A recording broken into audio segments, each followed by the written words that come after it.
ایک وتر کی ادائیگی کا طریقہ. عائشہ رضی اللہ تعالی عنہا سے روایت ہے، انہوں نے فرمایا کہ رسول اللہ صلی اللہ علیہ وسلم ہر 2 رکعت پر سلام پھیرتے تھے اور ایک وتر پڑھتے تھے. یعنی چاہے آپ 3 رکعتیں پڑھنا چاہتے ہیں تو 2 رکعتیں پڑھ کے پھر ایک الگ رکعت. ٹھیک. آپ نے کبھی حرم میں وتر پڑھے؟ مختلف طرح سے پڑھاتے ہیں نا. کبھی تو 3 ایٹ اسٹریچ پڑھا دیتے ہیں اور کبھی کیا کرتے ہیں 2 کے بعد سلام پھیر دیتے ہیں اور پھر ایک کھڑے ہو کے پڑھتے ہیں. تو ایک طریقہ یہ ہے.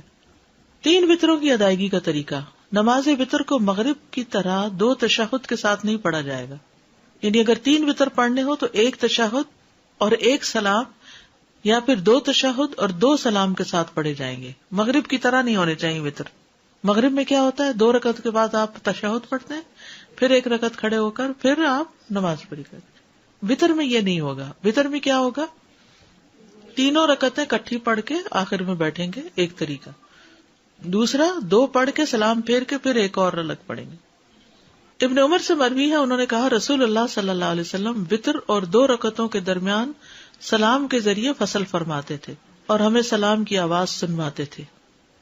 ٹھیک ہے، اونچی آواز سے سلام کرتے تھے. حضرت عائشہ سے مرفوعاً مروی ہے کہ آپ صلی اللہ علیہ وسلم 1 رکعت وتر پڑھتے اور 2 رکعتوں کے بعد آخری رکعت ادا کرنے سے پہلے باتیں بھی کر لیتے تھے.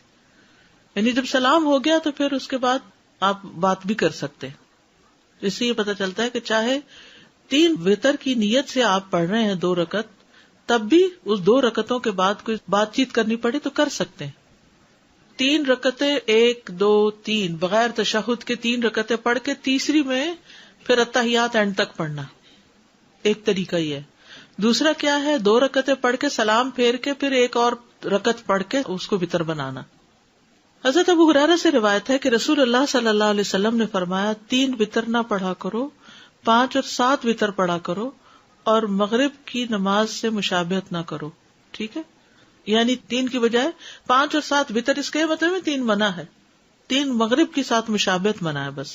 5 اور 7 وتروں کی ادائیگی کا طریقہ. حضرت عائشہ سے مروی ہے کہ رسول اللہ صلی اللہ علیہ وسلم وتر کی 5 رکعتیں ادا کرتے اور ان کے درمیان بیٹھتے نہیں تھے، یہاں تک کہ 5ویں رکعت پہ بیٹھتے اور سلام پھیرتے. ایک یہ طریقہ ہے. اگر آپ 5 وتر پڑھ رہے ہیں تو 5ویں رکعت پہ. یہ جو اوپر والی حدیث میں ہے نا 3 نہ پڑھو، بلکہ اگر زیادہ رکعتیں پڑھنی ہے تو پڑھتے جاؤ آخری پہ جا کے تحیات پڑھو. ام سلمہ سے روایت ہے، انہوں نے فرمایا کہ رسول اللہ صلی اللہ علیہ وسلم 7 یا 5 رکعت وتر پڑھتے تھے اور ان کے درمیان سلام یا کلام کے ساتھ تفریق نہیں کرتے تھے. میں نے ایسی مساجد میں نماز پڑھی ہے جہاں امام نے اسی طرح 5 ایٹ اسٹریچ پڑھائے تراویح کے بعد. ٹھیک ہے، تو اس طرح پڑھ سکتے ہیں.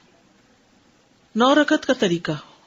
زرارہ بن اوفا سے مروی ہے کہ جب سعد بن ہشام بن عامر ہمارے پاس آئے تو انہوں نے ہمیں بتایا کہ میں ابن عباس کے پاس گیا اور ان سے رسول اللہ صلی اللہ علیہ وسلم کے وتر کے بارے میں سوال کیا.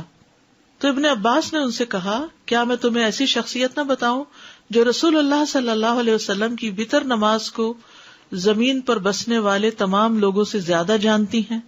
میں نے کہا کون؟ فرمایا عائشہ رضی اللہ عنہا، کیونکہ وہ آپ کی بیوی تھی، آپ کی خلوتوں کی ساتھی تھی. ہم وہاں گئے، انہیں سلام کہا، ان کی خدمت میں حاضر ہوئے اور ان سے سوال کیا. میں نے کہا مجھے رسول اللہ صلی اللہ علیہ وسلم کی وتر نماز کے بارے میں بتائیے. فرمانے لگی ہم آپ صلی اللہ علیہ وسلم کے لیے آپ کی مسواک اور آپ کے وضو کا پانی تیار رکھتے تھے. رات کو جس وقت اللہ عز و جل چاہتا آپ کو جگا دیتا. آپ مسواک اور وضو فرماتے، پھر 9 رکعتیں اس طرح پڑھتے کہ 8ویں رکعت کے علاوہ کسی رکعت میں تشہد کے لیے نہ بیٹھتے، اور 8ویں رکعت میں تشہد وغیرہ اور دعا تک پڑھ کے پھر کھڑے ہو کر پھر 1 رکعت پڑھتے، یعنی سلام کے بغیر. اے بیٹے، پھر جب رسول اللہ صلی اللہ علیہ وسلم بوڑھے ہو گئے اور آپ کو گوشت نے پکڑ لیا تو 7 رکعت پڑھ کر سلام پھیرتے اور بیٹھ کر 2 رکعت پڑھتے. تو اے بیٹا یہ 9 ہو گئی. آپ جب کوئی نماز شروع فرما لیتے تو اس پر ہمیشگی اور پابندی کو پسند فرماتے. وتر میں قرات کون سی صورتیں پڑھی جائیں؟ سورۃ الاعلی، الکافرون اور الاخلاص. ابی بن کعب رضی اللہ عنہ سے روایت ہے کہ رسول اللہ صلی اللہ علیہ وسلم 3 رکعت وتر پڑھتے. پہلی رکعت میں سبح اسم ربک الاعلی، دوسری میں قل یا ایھا الکافرون اور تیسری میں قل ھو اللہ احد پڑھتے تھے. معوذتین. عبدالعزیز بن جراج کہتے ہیں کہ ہم نے ام المومنین عائشہ رضی اللہ عنہا سے پوچھا کہ رسول اللہ صلی اللہ علیہ وسلم وتر میں کون سی صورتیں پڑھتے تھے؟ تو انہوں نے کہا پہلی رکعت میں سبح اسم ربک الاعلی، دوسری میں قل یا ایھا الکافرون، اور تیسری میں قل ھواللہ احد اور المعوذتین. یعنی یہ بھی آتا ہے، خالی قل ھواللہ بھی آتا ہے اور اس کے ساتھ معوذتین بھی آتے ہیں. سورۃ النساء کی آیات. ابو موسیٰ اشعری رضی اللہ عنہ دوران سفر مکہ اور مدینہ کے درمیان تھے، تو انہوں نے عشاء کی نماز 2 رکعت پڑھی، پھر کھڑے ہوئے اور 1 رکعت وتر پڑھا، اور اس میں سورۃ النساء کی 100 آیتیں پڑھی. ٹھیک ہے، تو ایسے بھی وتر پڑھ سکتے ہیں، 1 رکعت لیکن بہت لمبی رکعت.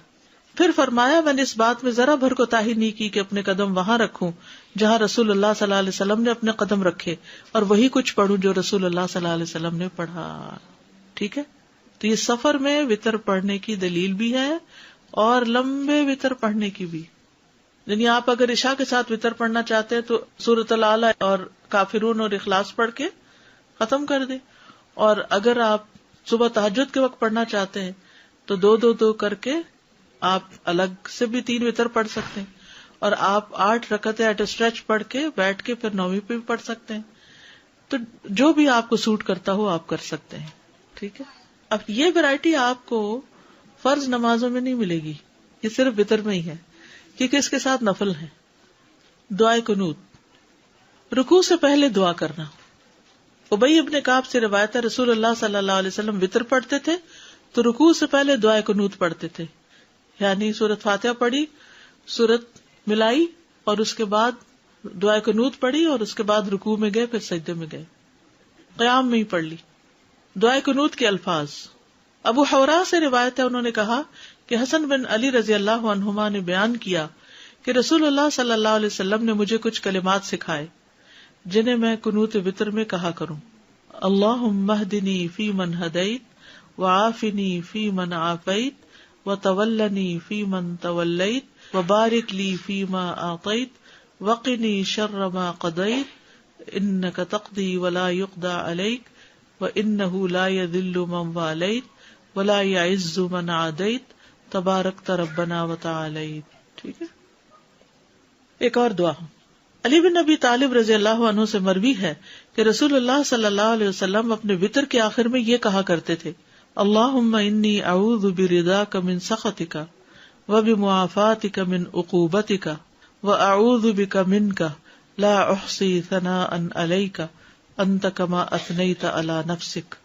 اور ایک اور دعا بھی جو پڑھتے ہیں: اللہم انا نستعینک ونستغفرک ونؤمن بک ونتوکل علیک ونثنی علیک الخیر ونشکرک ولا نکفرک ونخلع ونترک من یفجرک اللہم ایاک نعبد ولک نصلی ونسجد والیک نسعی ونرجو رحمتک ونخشی عذابک ان عذابک بالکفار. وتر کی بعد کی دعا.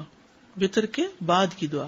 ابی ابن کعب سے روایت ہے کہ رسول اللہ صلی اللہ علیہ وسلم 3 رکعت وتر پڑھتے، پھر جب فارغ ہوتے تو فراغت کے وقت 3 دفعہ سبحان الملک القدوس، پاک ہے بادشاہ نہایت مقدس، یعنی اللہ تعالیٰ کی تعریف بیان کرتے، یہ پڑھتے. آخری مرتبہ لمبا کر کے پڑھتے، سبحان الملک القدوس سبحان الملک القدوس سبحان الملک القدوس، ایسے لمبا کر کے پڑھتے.